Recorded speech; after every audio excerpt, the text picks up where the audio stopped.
세상을 우리가 살아가다 보면 경제 아닌 것이 없고 경제와 모든 것이 연관되어 있습니다. 우리 생활과 경제를 쉽게 풀어주는 머니플래닛을 저희가 첫 방송을 시작하게 됐습니다. 개인의 생활, 개인의 경제와 국가의 경제 같이 쉽게 알아보는 프로그램인데요. 오늘은 첫 번째 시간으로 산업연구원의 장원준 박사님을 모시고 절충교역에 대해서 얘기 나눠보겠습니다. 박사님 안녕하세요. 안녕하십니까. 산업연구원에서 방위산업을 연구하고 있는 장원준 연구위원입니다.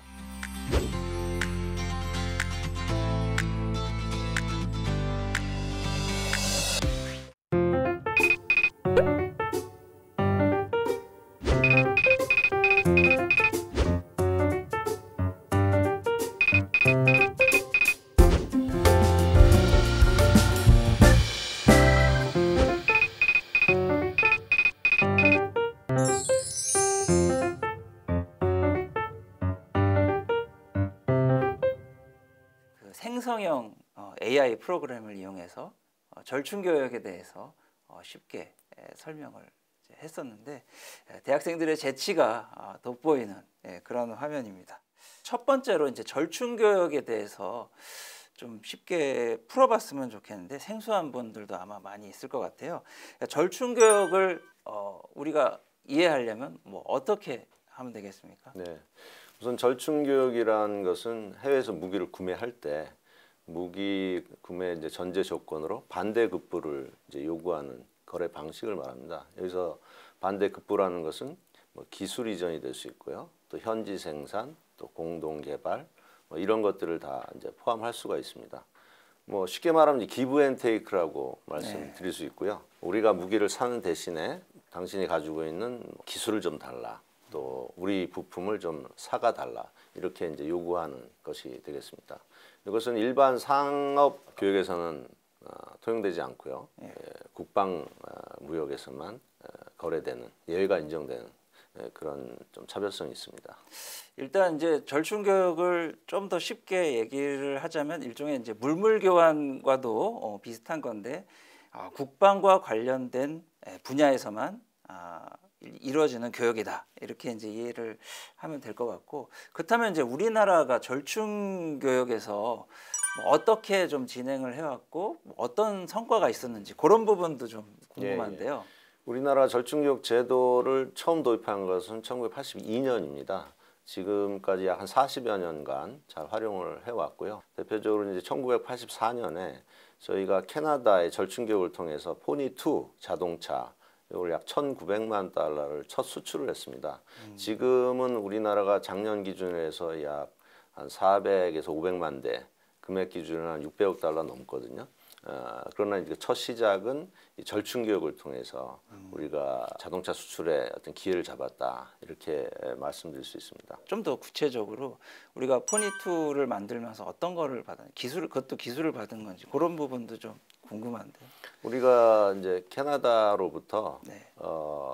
이제 관련된 무기를 구매를 하면서 그 반대급부로 우리 포니2 자동차를 이제 수출할 수 있었던 거죠. 포니2와 무기를 일종의 교환을 한 거다. 절충교역으로. 요거 절충교역은 이제 국방 군사 무기하고 이제 연관이 된 것은 이제 직접 절충교역이라고 하고요. 또 그렇지 않고 일반 뭐 자동차라든지 기타 이런 것들은 이제 간접 절충교역이라고 합니다. 그래서 이제 이런 자동차라든지 이런 것도 수출할 수 있었죠.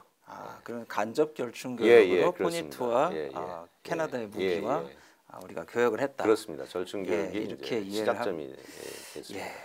또 하나 이제 군사적으로 대표적인 것은 이제 T-50, 여러분들이 잘 아는 T-50 훈련기입니다. T-50 훈련기가 이제 1990년대 초에 미국으로부터 우리나라가 F-16 전투기를 한 120여 대 이상 구매를 했습니다. 그 반대급부로 T-50 훈련기를 미국 락히드 마틴사하고 이제 공동 개발을 했습니다. 그래서 이런 절충교역을 통해서 그 훈련기 개발에 필요한 이제 설계 기술이라든지 여러 가지 첨단 기술들을 이제 전수를 받았고요. 그걸 통해서 우리가 T-50 훈련기를 개발을 해냈죠.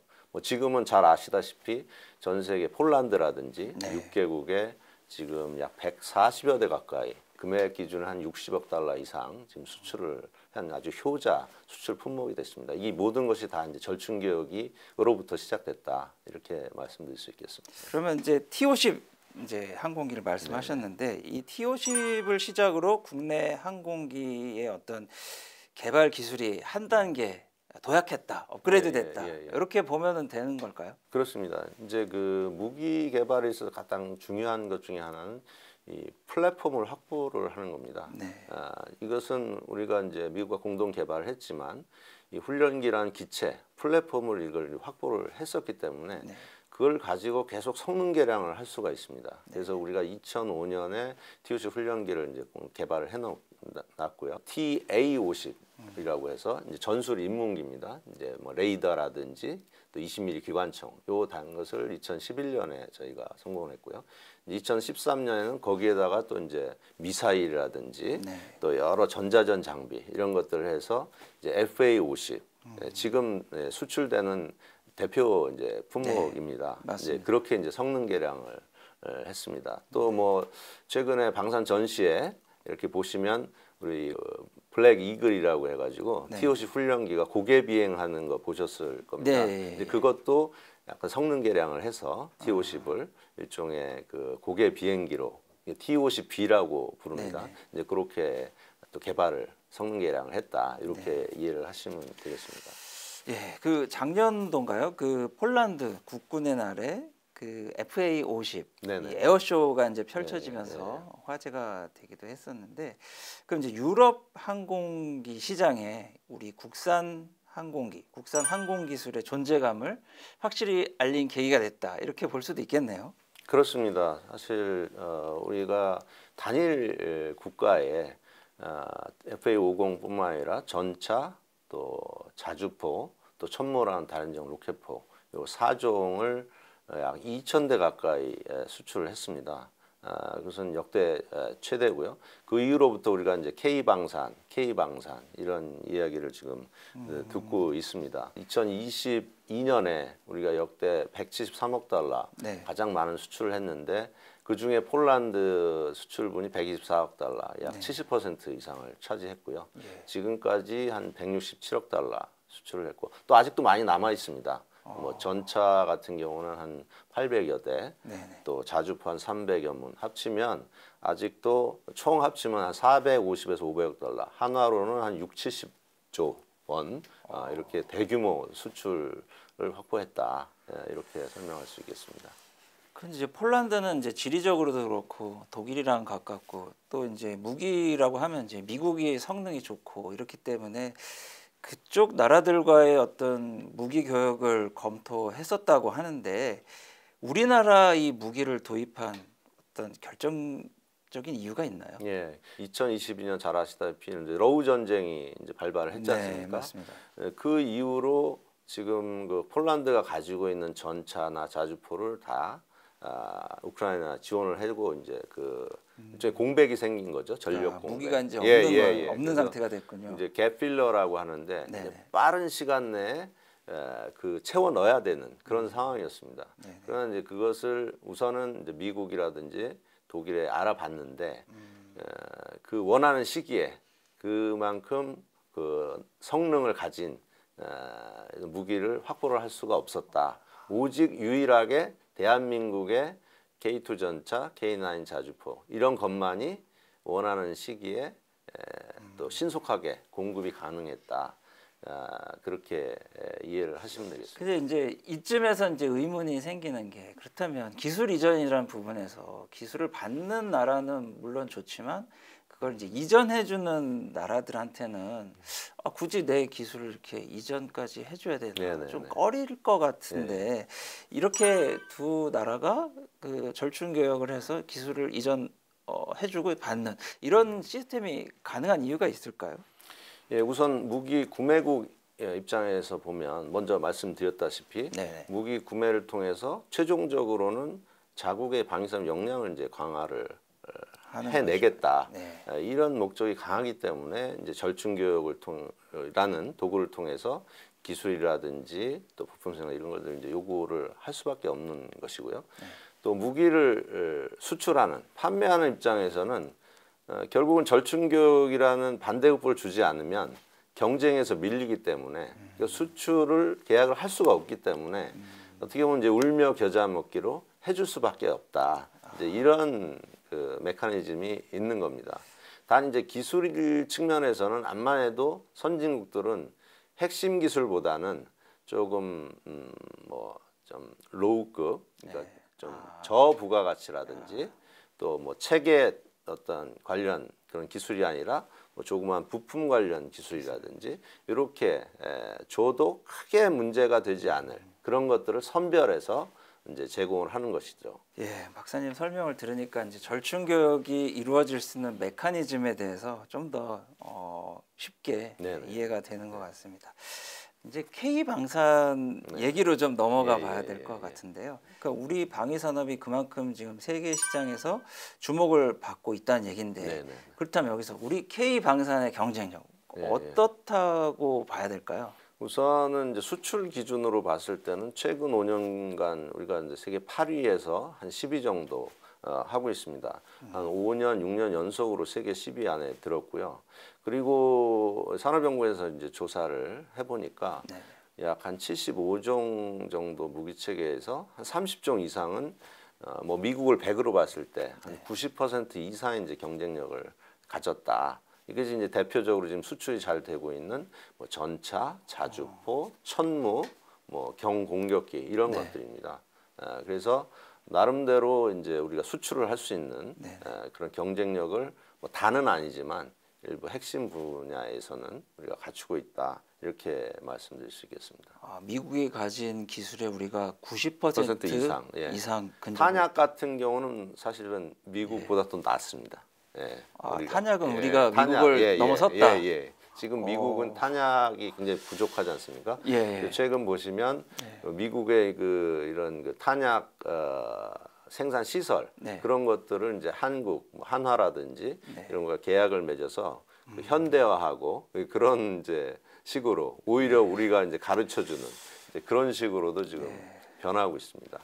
대단한 거죠. K 방산 기술이 이 정도였나 싶을 정도로 이제 놀라운데 그럼에도 불구하고 아직 선진국과의 기술 격차가 있는 부분은 있을 것 같아요.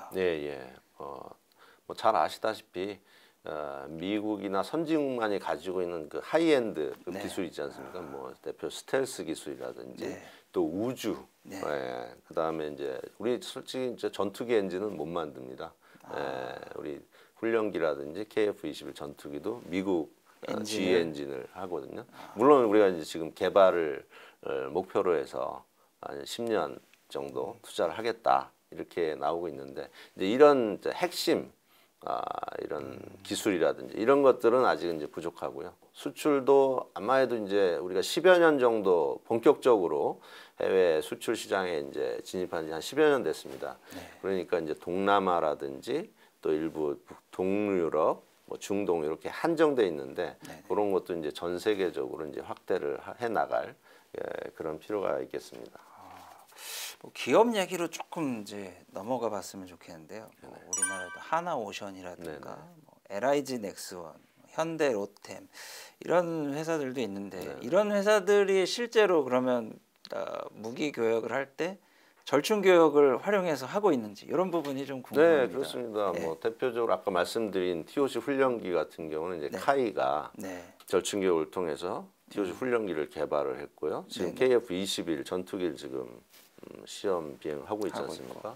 또 이제 지금은 하나오션으로 바뀌었는데 대우조선해양이라고 있었습니다. 그것은 이제 2000년대 초에 독일로부터 약 1,400톤, 1,200톤급 잠수함을 우리가 이제 구매를 했는데 거기에 이제 절충 교역으로 그런 기술, 잠수함 개발 기술을 교육을 받았습니다. 그래서 사실 이제 독일도 놀랬죠.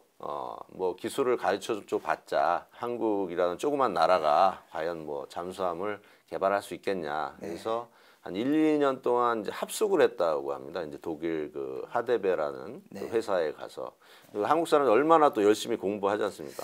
밤낮을 가르지 않고 공부해가지고 그걸 다 체득을 해서 지금은 이제 1,800톤, 또 지금 3,000톤까지 잠수함을 만들고 있고 이제 곧 이제 캐나다에 우리가 한 60조 원 정도 되는 네. 잠수함 또 수출을 지금 추진하고 있다. 이렇게 지금 발전이 되어 온 겁니다. 앞으로 이 절충 교육의 방향이 그러면 우리나라 입장에서 어떤 방향으로 좀 가는 예, 것이 예, 맞을까? 예, 예. 그런 부분에 대해서도 좀 말씀해 주시면 예, 예. 좋겠습니다. 크게 보면 이제 4단계로 나누어 볼 수 있습니다. 네. 처음에는 뭐 그냥 구상무역, 물물 교환식으로 하다가 네. 일부 기술을 이전받고 그렇죠. 이렇게 해서 최종적으로는 이제 공동 개발한다든지 또 전략적으로 이 산업 협력을 하는 단계로 업그레이드 하고 있습니다. 네네. 주역들 보면 이제 뭐 제2의 T50, 네. 제2의 이제 잠수함 개발을 위한 이제 공동 개발이라든지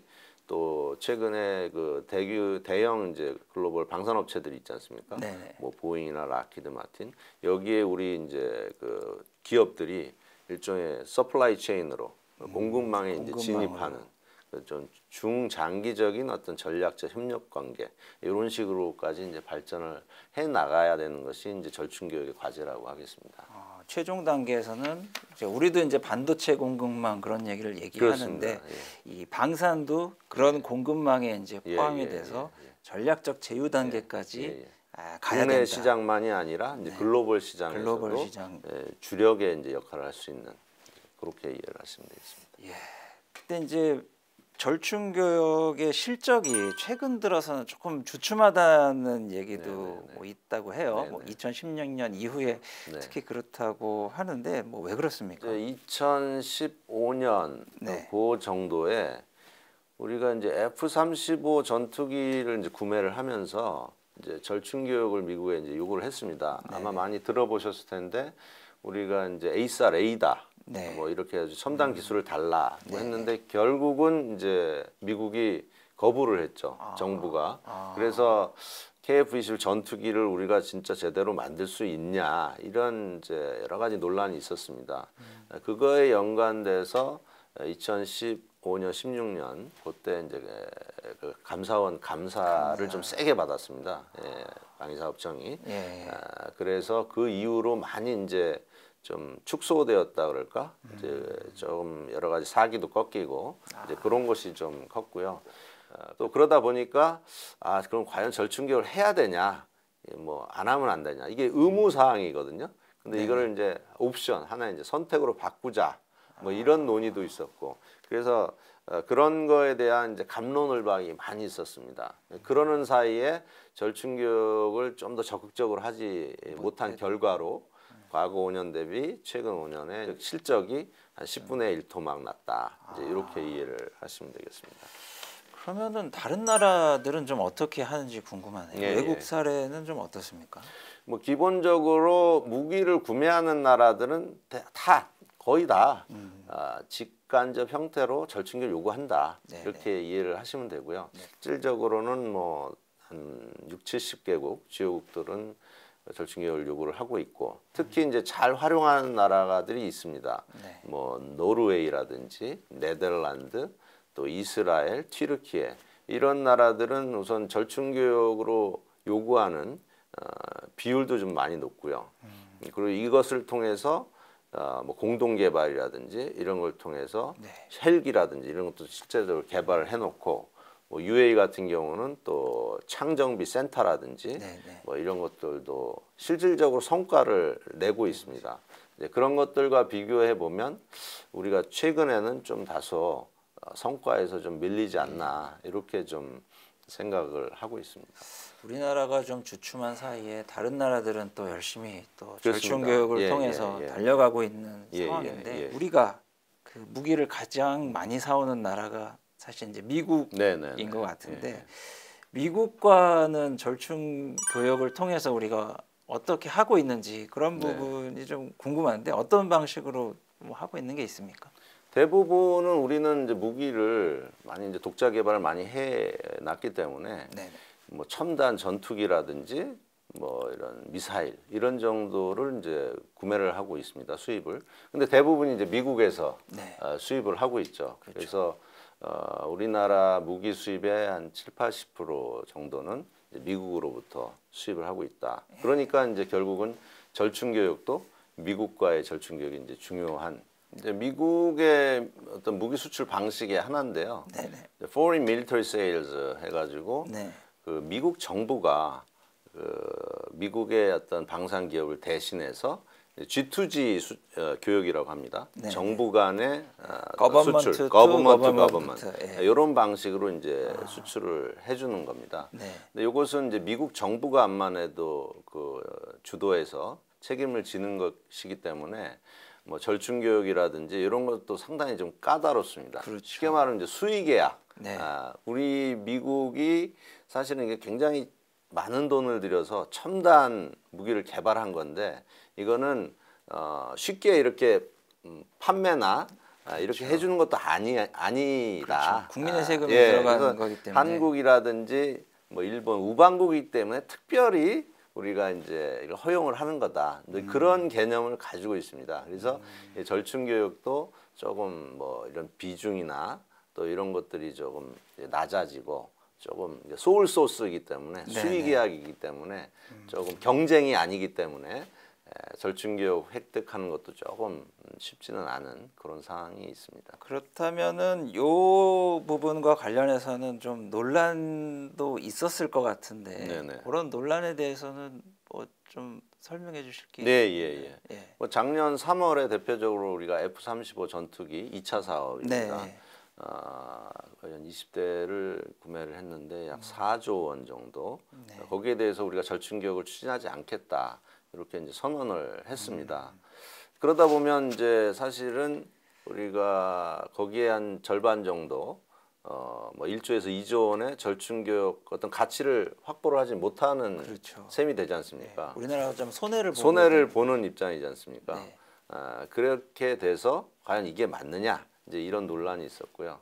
그래서 이 주요국들을 이렇게 살펴보면 아까 말씀드린 노르웨이라든지 튀르키예 뭐 이런 나라들은 FMS 이런 거 상관없이 절충 교육을 하고 있거든요. 미국을 상대로도 그렇습니다. 하고 있다는 말씀이죠. 그래서 이제 그런 것들 비해서는 또 우리가 많이 확보할 수 있는데 그러지 못한 일종의 이제 기회 비용의 이제 손실이다. 이제 이런 이제 논란이 좀 있었습니다. 그리고 FMS로 구매하는 게 미국에서 무기 구매의 한 7, 80% 정도 됩니다. 네. 그러니까 FMS에서 절충 교육 안 하면 사실은 별로 할 게 없는 할게 겁니다. 없는 거네요, 이제 진짜. 그렇게 이해를 그렇다면 이런 상황을 우리가 좀 타개할 수 있는 방안은 뭐가 있을까요? 그래서 우선적으로는 이제 저희가 작년 7월에 네. 절충교육 제도 개선 방안을 이제 보고서를 냈었습니다. 그래서 우선은 FMS도 좀 어렵지만 다른 주요국들처럼 뭐 노르웨이라든지 뭐 이런 나라들처럼 절충교육 대상으로 삼아서 최대한 이제 노력을 하자. 이제 이런 요구를 했었고요. 다행히도 올 1월에 그 방위사업법이 개정이 돼서 그런 일전 외국과의 어떤 정부 간 거래 사업, G2G 사업도 절충 교육을 포함을 하겠다. 해야 된다. 원칙으로 한다. 이렇게 개정이 되었습니다. 네. 그래서 좀 다행이라고 생각하고요. 그래서 앞으로는 이런 FMS 사업도 미국과의 또 원활한 어떤 협상 이런 노력을 통해서 우리가 필요로 하는 그런 절충교육 가치를 확보를 해 나가야 된다 이렇게 말씀드릴 수 있겠습니다. 예, 뭐 법적인 제도적인 기반도 이제 마련이 됐으니까 네네. 우리도 이제 좀 더 자신감을 가지고 협상을 네네. 통해서 절충 교육에서 우리가 좀 목소리를 좀 내는 것도 네네. 좀 필요하다. 이제 우리나라가 이제 글로벌 방산 수출 뭐 4대 강국을 네네. 목표로 하고 있다. 네네. 이걸 실현하기 위해서 뭐 절충 교육 측면에서 우리가 뭐 어떤 노력을 좀 더 해야 될 부분이 있을까요? 예. 우선은 이제 두 가지로 나눠서 볼 수가 있겠습니다. 네. 우리가 무기를 수출할 때 우리 구매국들이 요구하는 이제 반대급부를 우리가 또 제공을 해줘야 되지 않습니까? 그렇죠. 그거는 이제 수출 절충 교육이라고 합니다. 네. 뭐 잘 아시다시피 이제 폴란드가 최근에 뭐 수출 금융을 많이 이제 요구한다. 맞습니다. 이것도 어떻게 보면 이제 광해 절충 교육이거든요. 맞습니다. 그러나 이제 결국은 이제 무기 수출이라는 것은 한번 시장에 진입하면 뭐 화장지나 이런 것처럼 쉽게 버릴 수 없고 30년, 50년 이상 써야 되기 때문에 우리가 그걸 통해서 많은 또 부가가치를 창출할 수 있습니다. 그래서 먼저 시장에 진입하는 것이 굉장히 중요하고 다소 좀 어려움이 있더라도 절충교역, 수출 절충교역, 구매국들이 요구한 수출 절충교역을 충실하게 제공하는 노력, 이게 필요하다 볼 수 있고요. 그것은 이제 방위사업청이나 국방부만의 또 힘 가지고는 요즘 안 되는 세상입니다. 맞습니다. 기재부라든지 수출은행이라든지 이런 범부처 협력이 또 필요한 분야입니다. 맞습니다. 그래서 그런 것들을 계속 우리도 고도화를 해 나가야 진정한 뭐 글로벌 방산수출 4대 강국 이렇게 진입이 될 수 있겠다 이렇게 보고 있고요. 또 앞서 말씀드린 것 같이 우리가 미국이라든지 주요 어떤 무기를 구매할 때 우리가 필요한 여러 가지 뭐 공동 개발이라든지 이런 전략적 산업 협력을 또 계속 확보할 수 있도록 FMS 사업도 좀 어렵지만 계속적으로 또 절충기역으로 확보하고 또 필요한 어떤 제도라든지 또 전문 인력도 만들어 나가고 이제 이런 노력이 좀 필요하겠다 이렇게 말씀드릴 수가 있겠습니다. 예, 말씀하신 것 중에 이제 이 방산의 문제가 아니라 전 국가적인 힘을 모아서 할 필요가 있다. 그리고 방산이라는 건 한번 수출을 하면 장기 고객을 잡는 거기 때문에 거기에 따르는 그 노력, 여러 가지 지원, 절충 교역을 통한 또 상대 국가를 좀 설득하는 그런 종합적인 것들이 좀 필요하다. 이런 생각이 좀 드는데 절충 교역을 통해서 K 방산이 어떻게 성장을 해왔고 앞으로 우리가 방산 산업을 더 발전시키고 국가가 발전하기 위해서 어떻게 해야 되느냐를 생각할 수 있었던 좋은 시간이었던 것 같습니다. 장원준 박사님 오늘 좋은 말씀 감사드립니다. 들어주셔서 감사합니다.